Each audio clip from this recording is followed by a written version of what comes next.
तुमको बात समझने के लिए 6 घंटे चाहिए। बस कीजिए ma'am. You shut up, shut up. इस वीडियो में जो लेडी चिल्ला रही है वो एक स्कूल की प्रिंसिपल है और चिल्लाने का रीजन सिर्फ इतना है। मैंने 15 दिन की मोहलत सिर्फ मांगना चाही थी, लेकिन उन्होंने बहुत ज्यादा मेरे साथ बदतमीजी की है। इस मदर ने नोटबुक खरीदने के लिए 15 दिन का टाइम मांग लिया। ये प्रिंसिपल अगर चाहती तो बहुत आराम से शांति से मना कर सकती थी कि हम एक्स्ट्रा टाइम नहीं दे सकते, पर उन्होंने पब्लिक में इंसल्ट किया है। ये सिर्फ बदतमीजी नहीं है, ये पावर का मिसयूज है। और सबसे अनफॉर्चुनेट चीज़ ये है कि ये कोई सिर्फ एक आइसोलेटेड इंसिडेंट नहीं है। ये इशू हर रोज हज़ारों पेरेंट्स फेस करते हैं। बस हर किसी के केस में कैमरा ऑन नहीं होता।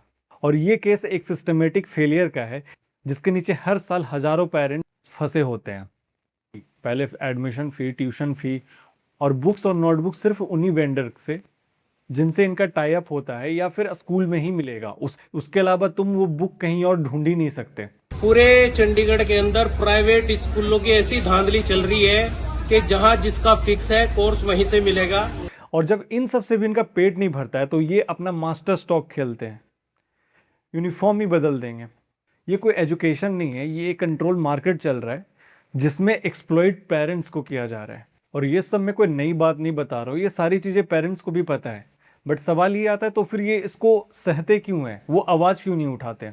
क्योंकि वो डरते हैं। क्योंकि अगर उन्होंने आवाज़ उठाया उसके बाद सॉल्यूशन मिले ना मिले बट उनके बच्चे को टारगेट किया जाएगा, क्लास में हो सकता है उसे इग्नोर किया जाए और in the worst case scenario उसे स्कूल से ही निकाल दिया जाए। बोले कि सबके बच्चे सड़क पे निकाल के फेंकिए। तो बेसिकली वो ये जो पैसे दे रहे हैं वो अपने बच्चे की सेफ्टी के लिए दे रहे हैं कि कम से कम वो स्कूल से निकाला तो ना जाए। पर सच्चाई ये है, ये स्कूल्स इतने भी पावरफुल नहीं है जितना कि आप समझते हो। ये लीगली आपको फोर्स ही नहीं कर सकते कि आप किसी स्पेसिफिक वेंडर से ही खरीदो। तो नेक्स्ट टाइम जब भी स्कूल में अपनी मनमानी करे, आपको एक्सप्लॉइट करने की कोशिश करे, अननेसेसरी पैसे बढ़ाए या फिर इस तरह से ह्यूमिलिएट करे, आप आवाज़ उठाओ। क्योंकि आपकी मजबूरी और चुप्पी ही वो रीज़न है कि वो फिर आगे जा करके इस तरह से एक्सप्लॉइटेशन करते हैं और इस तरह से मिसबिहेव करते हैं।